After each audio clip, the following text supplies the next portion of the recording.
All right, so welcome to a new year of weekly Torah portion classes. We are starting now with Bereishis. Yesterday was Simchas Torah, and in shuls all over the world, Jewish people finished reading the end of the 5 books of Moses, the end of Chumash, and started over again with the first Torah reading with Bereishis. So here we are, Bereishis. Okay. So let me see if I say this right. They say there are 3 kinds of people in this world: those who know how to count and those who don't.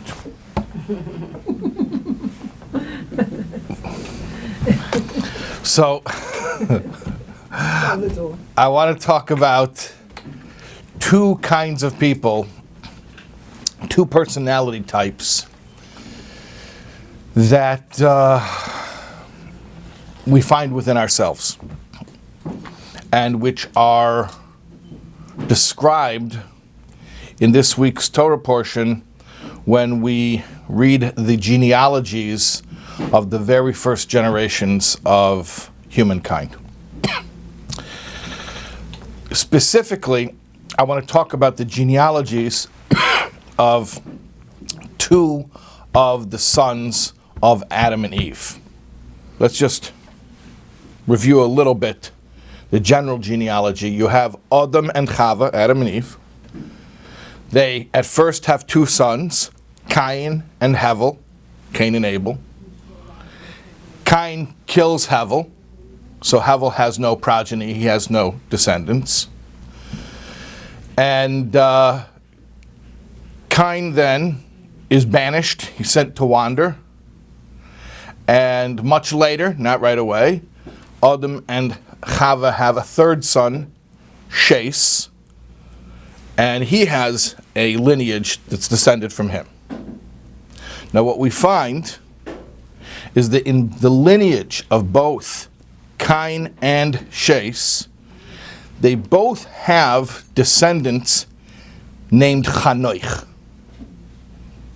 Cain has a son named Chanoich, and Shais has a great-great-great-grandson, 3 greats, named Chanoich, right? Because it's Shais, and then Enosh, Canaan, Mahalalel, Yered, and Chanoich.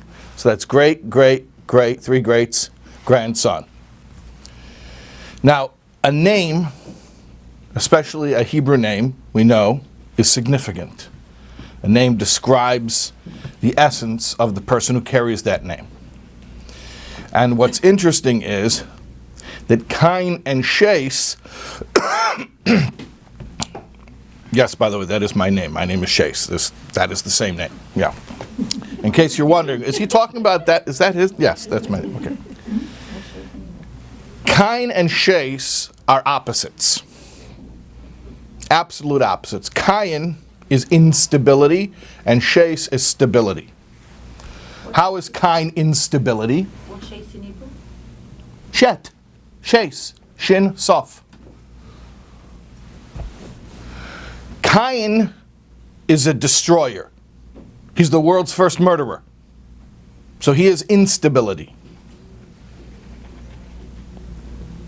Then, as a punishment, he was set to go wander. So he causes instability, his life is unstable. That's Cain. Shais is the exact opposite. Shais, first of all, etymologically, that name is also related to the phrase Mimenu hushtas ha'olam. From him, the world was established. Because after the murder of Hevel at the hands of Cain, humankind was repopulated through the lineage of Shais. Everyone is descended from Shais. So Mimenu, from him, hushtas ha'olam. The world was established, was reestablished. In fact, it's related to another word you might know, Even HaShasiyah, the foundation stone. There's a foundation stone that's in the Makam HaMikdash, in the site of the Holy of Holies in Jerusalem, which is the sort of the foundation of the entire world. The world was built or unfolded, as it were, from that foundation stone. So it has that same root there, which means foundation. So the name Shais means foundation. He is a foundation of stability. From him, the world was reestablished. Humankind was restabilized. So you have Cain, whose instability, Shais, stability. And they both have a descendant named Chanoich. They both have a descendant with the same name. Now, to make it even more confusing, not only do these two opposites both have descendants with the identical name, but they have the opposite Chanoich than what you would think they would have, because Shais's Chanoich you would think would be Cain's, and Cain's Chanoich you would think would be Shais's. What do I mean? If you look at who was Chanoich, the descendant of Cain, what does it tell us? It says, Bereishis, Perek Daled, chapter 4, Pasuk Yud Zayin, verse 17, V'yeda Cain es ishtai, Cain knew his wife, V'taher v'teled, she conceived and she gave birth as Chanoich to Chanoich. Vahi boina ir, and he built a city. Cain built a city. V'yikra shem ha'ir kashem b'nai Chanoich, and he named the city after his son Chanoich. Cain, the destabilizer, the destroyer, is all of a sudden a city builder, a civilizer, and he names his son after the city that he's building. So Cain represents instability, but his son Chanoich represents stability. Now go look Shais, who represents stability. He has a descendant Chanoich, who, what do you think he's going to represent? Instability. How so? So you go look a little bit later, Perek Hey, chapter 5, Pasuk Chof Daled, verse 24. And it tells us, V'yeshalech Chanoich esu elakim. Chanoich walked with God. He was a holy man. Ve'enenu, and he was no more. Ki lokach esu elakim, because God took him away. What's this story? What happened here? First of all, you should know he was a very young man when this happened. He was only 365 years old, which at that time was considered young. That was a young whippersnapper. What happened? Rashi tells us, this Chanoich, the descendant of Shais, he was a holy guy, but he was wishy-washy. And you know what people were like prior to the flood. So as holy as he was impressionable, and he would have gone rotten like everybody else. So God just plucked him out of the world. He just took him away. In fact, he entered Gan Eden.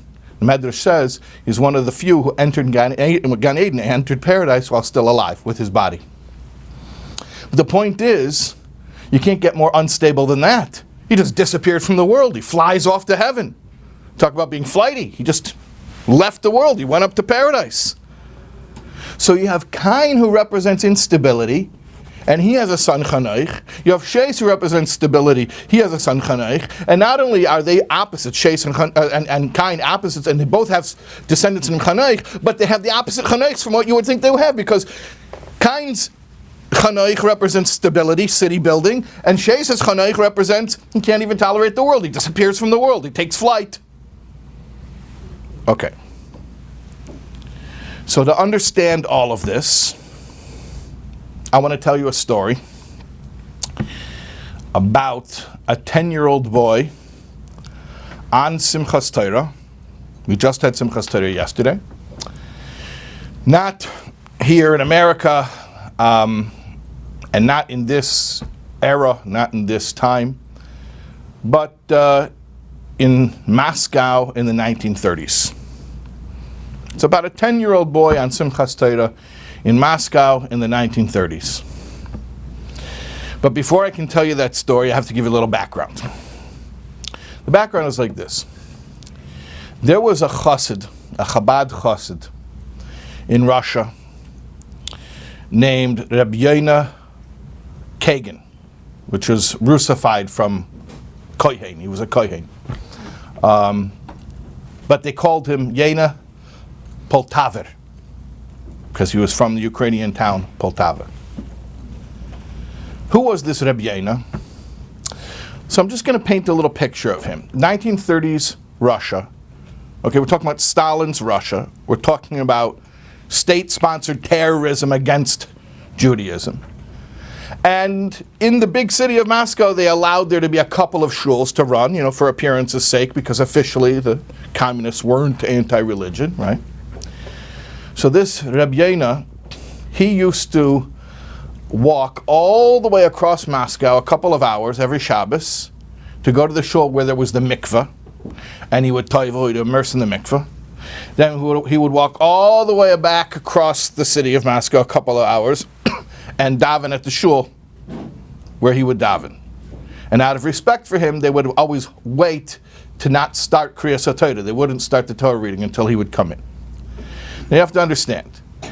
First of all, just talking about somebody walking a couple hours to a mikveh so he can walk a couple hours back to a shul, that itself, you would say, is, that's a little bit of a wild guy.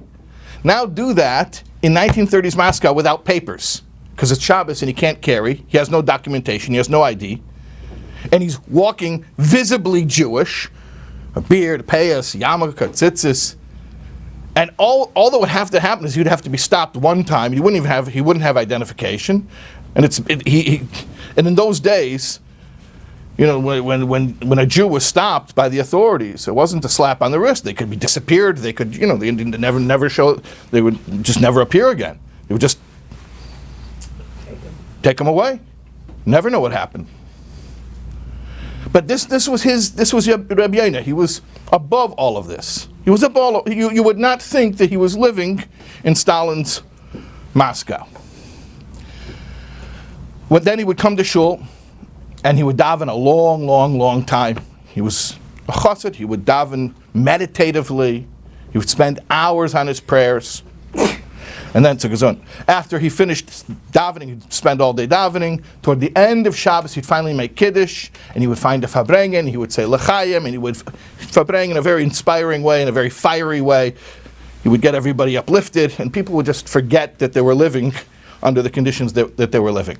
So this Reb Yena, he was a spiritualist, he was mystic, he was a little bit of a wild guy. I mean, just to be that oblivious to the conditions under which he was living, and to be that openly Jewish and that dedicated, devoted.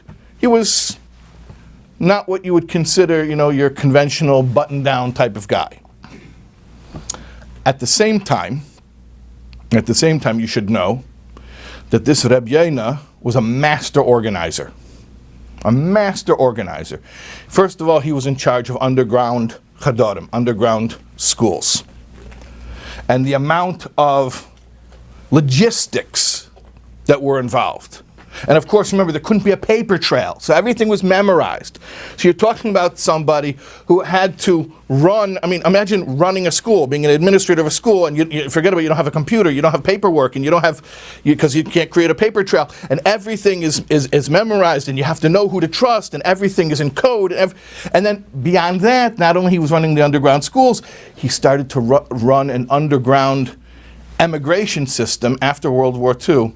What happened is, because the war front pushed eastward, a lot of Polish citizens ended up in Russia. So after World War II, the Russians said that the Polish citizens have to leave Russia, they have to go back to Poland. So it was easier to escape from Poland than from Russia.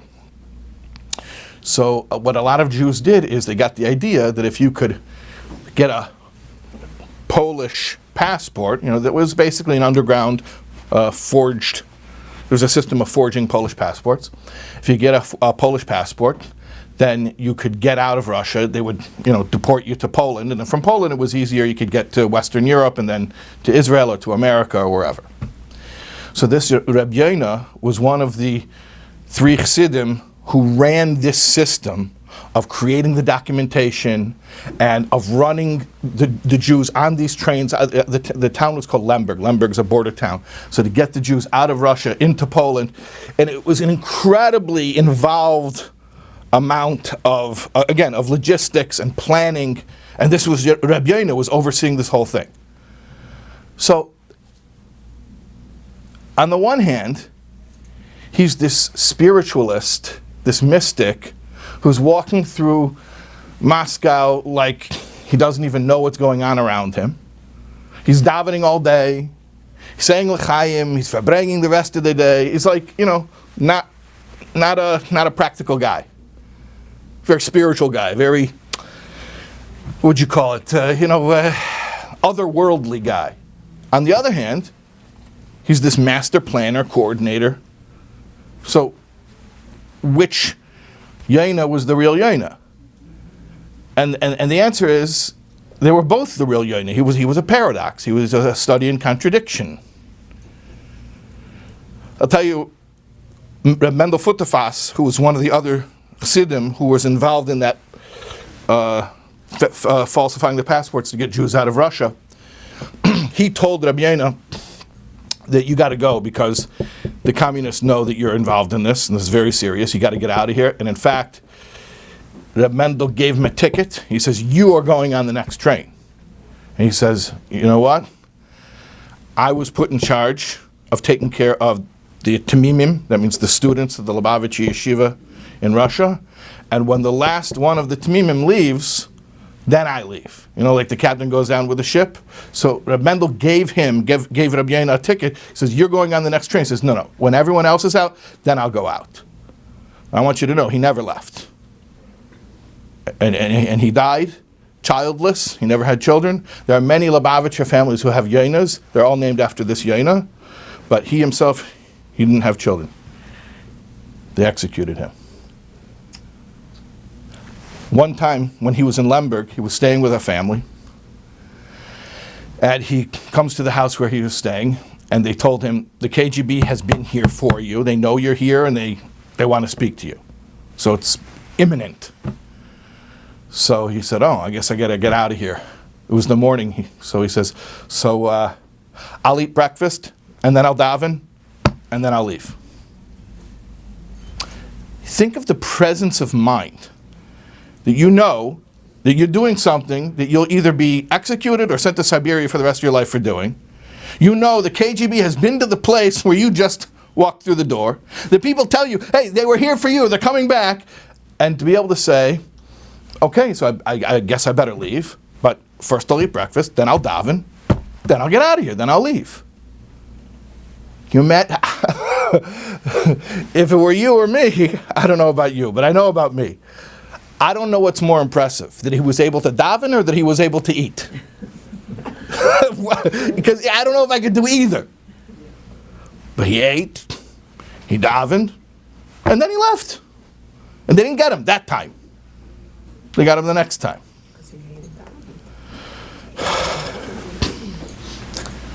So this Rabbi Yonah, if I would ask you, was he a wild guy? Or was he a very settled, focused, very orderly person? And the answer would be yes, he was both. He was both.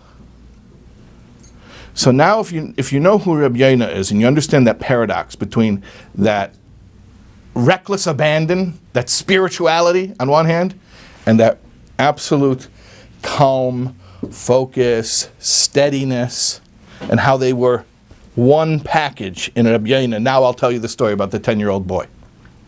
Okay. So like I said, it was Moscow, the 1930s, it was Simchas Torah, and the joy of the Jewish people on Simchas Torah reaches its climax after all of the high holidays and the joyful days of Sukkot. Finally, you have Shmini Atzeres and Simchas Torah, where we take out the Torah from the ark and we dance with it. And what did they do? A wild thing, crazy thing. 1930s Russia. They went out of the shul into the street. and they were dancing in the street. I mean, just think about either the bravery or the foolishness, however you want to look at it.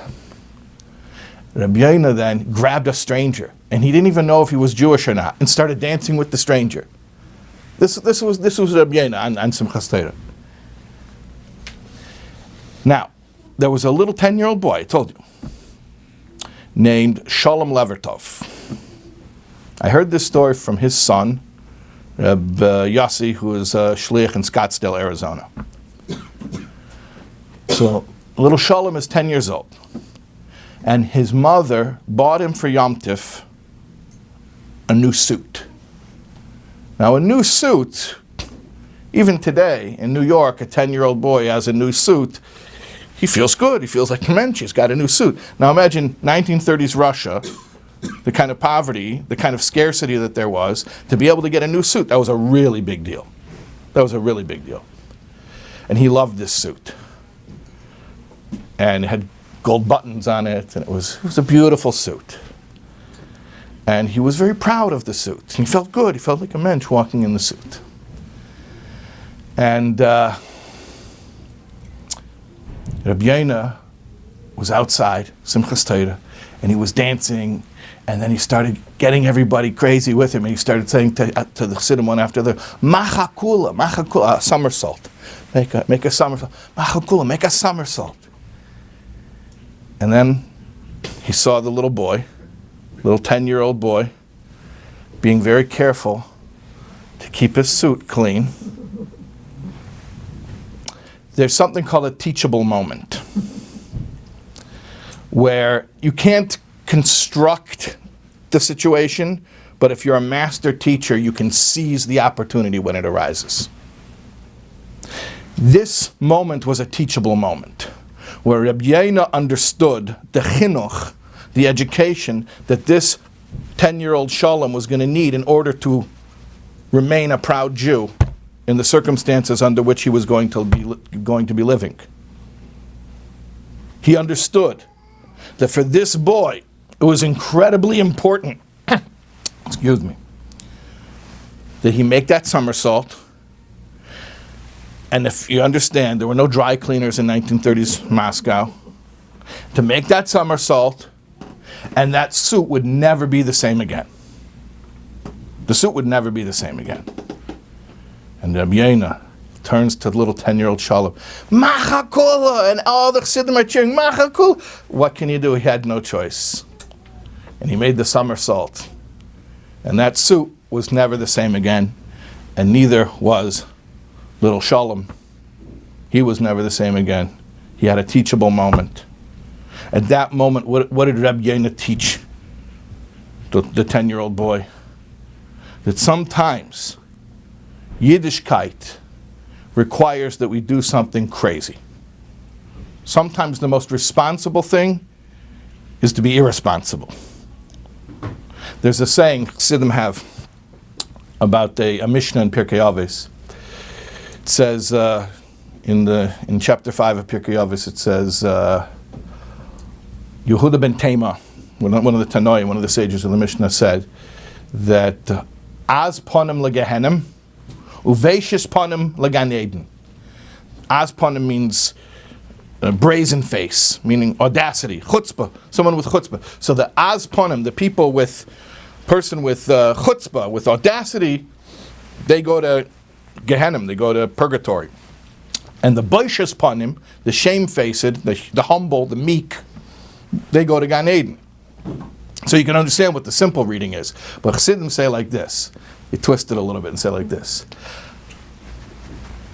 To be a proud Jew in a Gehenim, like 1930s Moscow, Az ponim legehenim. Only an az ponim, only someone with chutzpah can be a proud Jew when you're living in a hellish situation. But if you're only a boishas ponim, if you're meek, if you're timid, if you're a goody two-shoes, then the only way you can keep your Judaism is if you're in a Gan Eden, if you're in a veritable paradise, if you're in a an easy place like Five Towns in 2019, then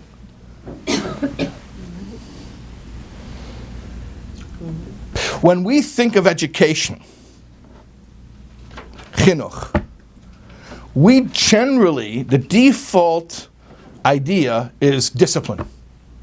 You got to take the kid's wild, you got to rein him in, you got to teach him how to be disciplined. That's part of chinuch. One part of chinuch is teaching children to channel their energy and be more focused, and that's part of chinuch. But just as much as that is part of chinuch, you know what else? What else is part of chinuch? And it needs more. Needs to be mentioned more often because it's so overlooked.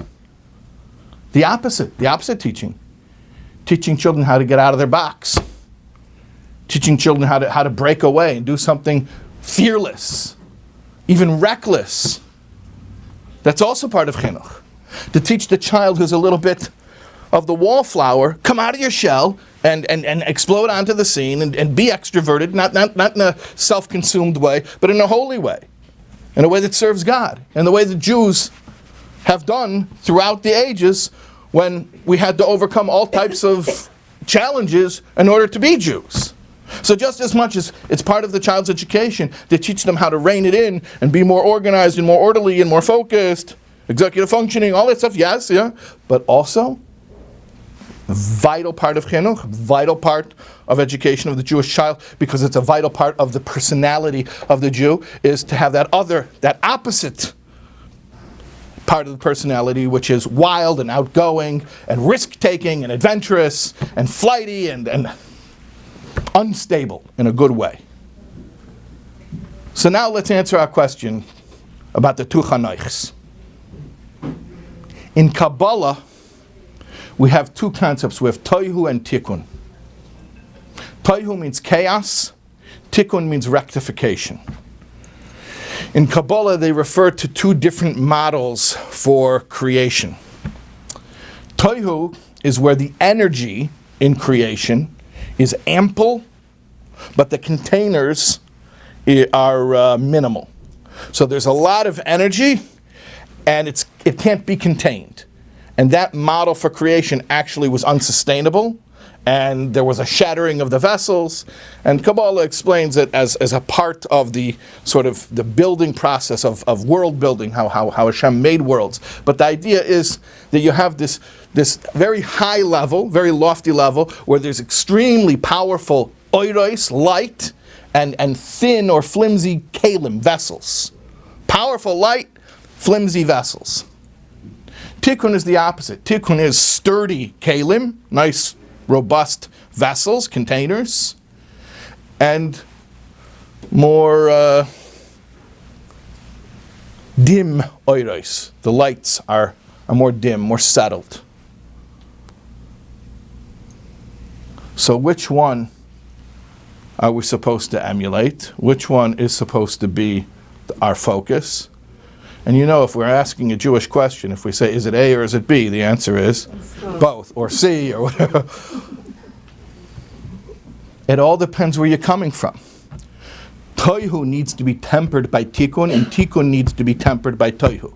Just like wildness needs to be contained, sometimes the settled, orderly personality needs to be set free. And so you have to take each child. Chanoich lenar al pi darkoi. King Solomon, the wisest of all men, he said, educate the child, differentiate where the child is coming from. So there are children who need to learn more how to add more tikkun to their toihu, to give more order to their wild energy so that they can focus better. But then there are also children that need to be given more toihu to their tikkun. They need to be given energy and excitement, and even a little bit of recklessness. And then there are how both of those personalities are present in all of us. So in other words, you have those who are a little bit more Kayan-like, the wild one who needs to be settled down. You have those who are a little bit more Shais-like, the settled one who needs to be made more wild. And then you have in all of us a little bit of Kain and a little bit of Shais. So this is the lesson that the Torah tells us.